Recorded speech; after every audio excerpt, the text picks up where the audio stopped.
कर्पूरघोरं करुणावतारं संसारसारं भुजगेन्द्रहारं सदा वसन्तं हृदयारविन्दे भवनं भवानी सहितं नमामि। प्रिय भक्तों, हिंदू धर्म में भगवान शिव को समर्पित प्रदोष व्रत का खास महत्व होता है। हर महीने में 2 बार प्रदोष व्रत पड़ते हैं। पहला व्रत हर महीने के कृष्ण पक्ष की त्रयोदशी तिथि पर रखा जाता है, जबकि दूसरा प्रदोष व्रत हर महीने के शुक्ल पक्ष की त्रयोदशी तिथि पर रखा जाता है। चैत्र मास की बात करें तो कृष्ण पक्ष का प्रदोष व्रत बीत चुका है और अब शुक्ल पक्ष का प्रदोष व्रत रखा जाएगा। आप सभी को शुक्ल पक्ष के प्रदोष व्रत की यानी सोम प्रदोष व्रत की बहुत बहुत शुभकामनाएं। आइए अब सुनते हैं प्रदोष व्रत की कथा। प्रदोष व्रत पर भगवान शिव और माता पार्वती की पूजा करने का विधान है। साथ ही यह पूजा प्रदोष काल में करना अत्यंत लाभकारी होता है। पंचांग के अनुसार 30 मार्च को प्रदोष काल की शुरुआत शाम 6:38 पर हो रही है, वहीं इसका समापन 8:57 पर होगा। ऐसे में आप इस अवधि में प्रदोष व्रत की पूजा कर सकते हैं। आइए अब सुनते हैं प्रदोष व्रत की कथा, शिव चालीसा और आरती। हम इस पावन व्रत के माध्यम से अपनी मनोकामनाओं की पूर्ति के लिए भगवान शिव, माता पार्वती, भगवान श्री गणेश और सूर्य देव से प्रार्थना करते हैं कि हमारा जीवन रोग, दोष, क्लेश और अज्ञान से मुक्त होकर शांति, समृद्धि और भक्ति से भर जाए। अगर व्रत करते समय पूजा में या कथा श्रवण करने में हमसे कोई भूल हुई हो, मन, वाणी या कर्म से, तो हे त्रिलोकेश्वर, हे महादेव, हे माता पार्वती, हे सूर्य नारायण, कृपया हमें क्षमा करें। आप तो भाव के भूखे हैं, हमारी श्रद्धा को स्वीकार करें और हमें अपना आशीर्वाद प्रदान करें। सभी प्रेम से बोलिए, भगवान श्री गणेश की जय, भगवान भोलेनाथ की जय, माता पार्वती की जय। प्रदोष व्रत विशेष रूप से उन लोगों द्वारा रखा जाता है जो कि जीवन में सुख, समृद्धि, स्वास्थ्य और सभी कामनाओं की पूर्ति चाहते हैं। इस व्रत में भगवान शिव और माता पार्वती जी की पूजा के साथ साथ प्रदोष व्रत कथा का श्रवण करना अति आवश्यक माना जाता है, क्योंकि इससे व्रत का पूर्ण फल प्राप्त होता है। प्रिय श्रोताओं, अब हम सब सुनेंगे इस व्रत की पवित्र कथा, जो हमें धर्म, भक्ति और संयम का महत्व सिखाती है। आप सभी कथा का शुभारंभ करने से पहले वीडियो को लाइक करके कमेंट बॉक्स में भोलेनाथ की जय जरूर लिखिएगा। एक नगर में एक ब्राह्मणी रहती थी। उसके पति का स्वर्गवास हो चुका था। उसका अब कोई आश्रयदाता नहीं था, इसलिए सुबह सुबह वह अपने पुत्र के साथ भीख मांगने निकल पड़ती थी। भिक्षाटन से ही वह अपना और अपनी संतान का पेट पालती थी। एक दिन ब्राह्मणी घर लौट रही थी तो उसे एक लड़का घायल अवस्था में कराहता हुआ मिला। ब्राह्मणी दयावश उसे अपने घर ले आई। वह लड़का विदर्भ का राजकुमार था। शत्रु सैनिकों ने उसके राज्य पर आक्रमण कर उसके पति को बंदी बना लिया था और राज्य पर नियंत्रण कर लिया था, इसलिए वह मारा मारा फिर रहा था। राजकुमार ब्राह्मण पुत्र के साथ ब्राह्मणी के घर रहने लगा। एक दिन अंशुमति नामक एक गंधर्व कन्या ने राजकुमार को देखा और उस पर मोहित हो गई। अगले दिन अंशुमति अपने माता पिता को राजकुमार से मिलाने लाई। उनको भी राजकुमार अच्छा लगा। कुछ दिनों बाद अंशुमति के पिता को भगवान शंकर ने अपने सपने में आदेश दिया कि राजकुमार और अंशुमति का विवाह कर दिया जाए। जैसा भगवान शिव ने कहा वैसा ही राजा ने कर दिया। ब्राह्मणी हमेशा से प्रदोष व्रत रखती थी। उसके व्रत के प्रभाव से और गंधर्व राज की सेना की सहायता से राजकुमार ने विदर्भ से शत्रुओं को खदेड़ दिया और पिता के राज्य को फिर से प्राप्त कर लिया और आनंद पूर्वक रहने लगा। राजकुमार ने ब्राह्मण पुत्र को अपना प्रधानमंत्री बनाया। ब्राह्मणी के प्रदोष व्रत के महात्म्य से जैसे राजकुमार और ब्राह्मण पुत्र के दिन फिर गए, वैसे ही प्रभु दीनानाथ भगवान शंकर अपने अन्य सभी भक्तों के दिन भी फेरते रहे। आपकी कृपा हम सभी पर बनी रहे। हर हर महादेव, हर हर महादेव। भगवान शंकर की जय, माता पार्वती की जय। आइए अब सुनते हैं सोमवार की व्रत कथा। एक साहूकार बहुत अमीर था। उसके पास धन की कोई कमी नहीं थी।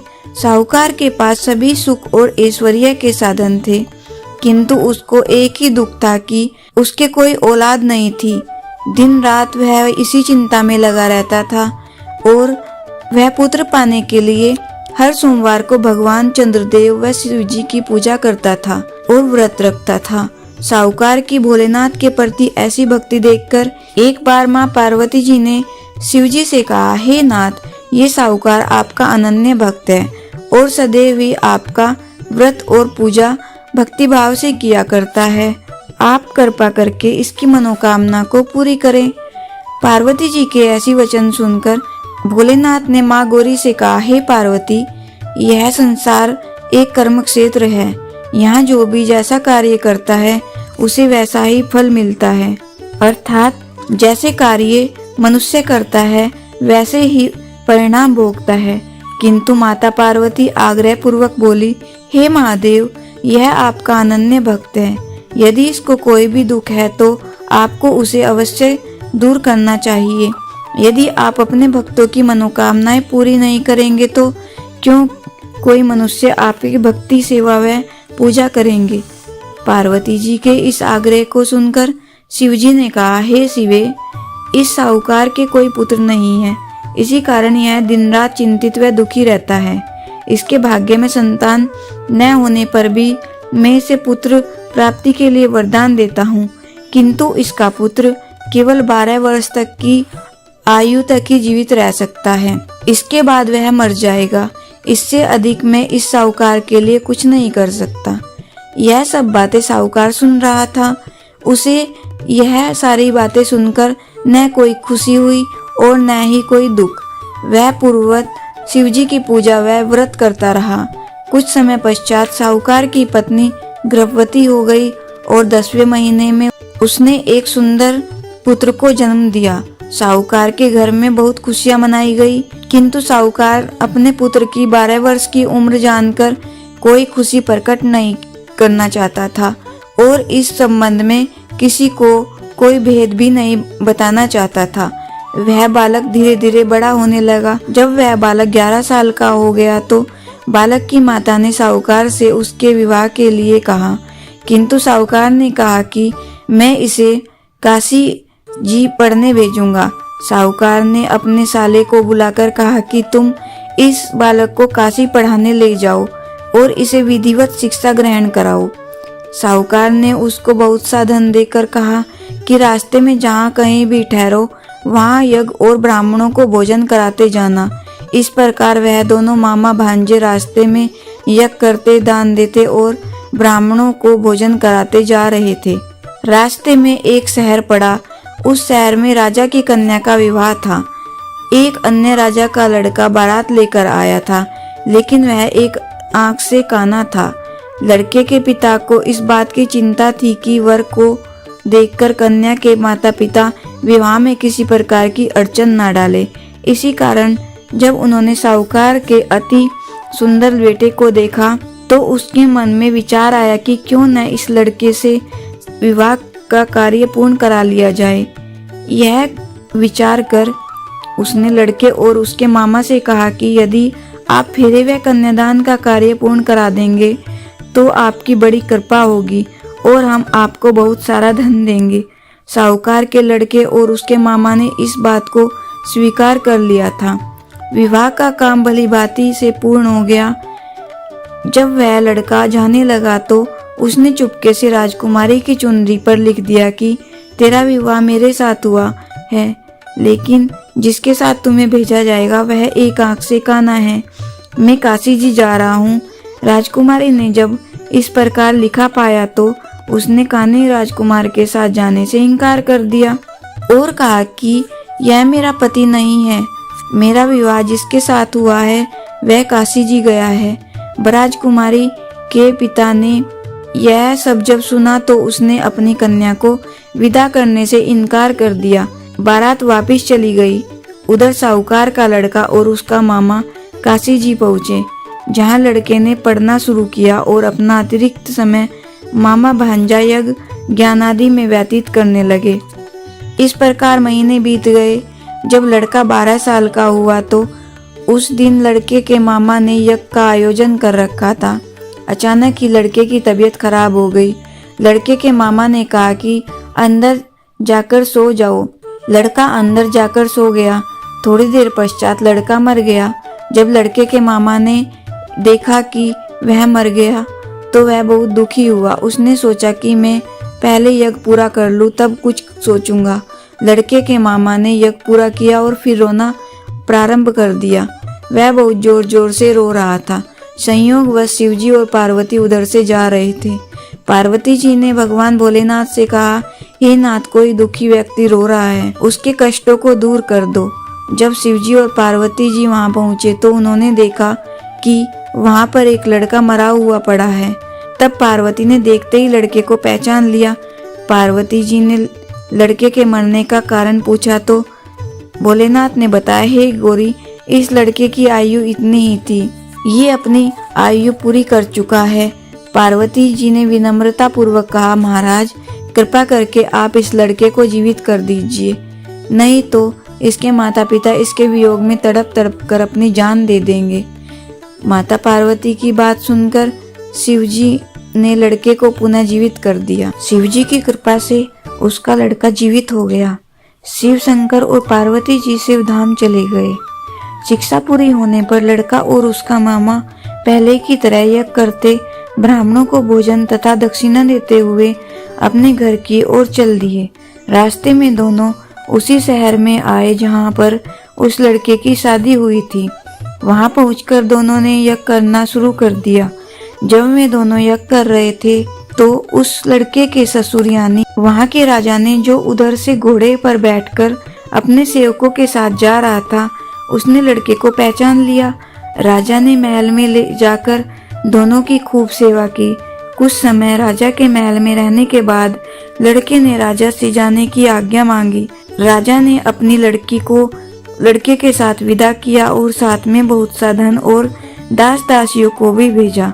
जब वे अपने शहर में आए और लड़के के मामा ने कहा, पहले मैं तुम्हारे माता पिता को तुम्हारे आने की खबर सुना आता हूँ, तब तक तुम पत्नी सहित यहाँ आराम करो।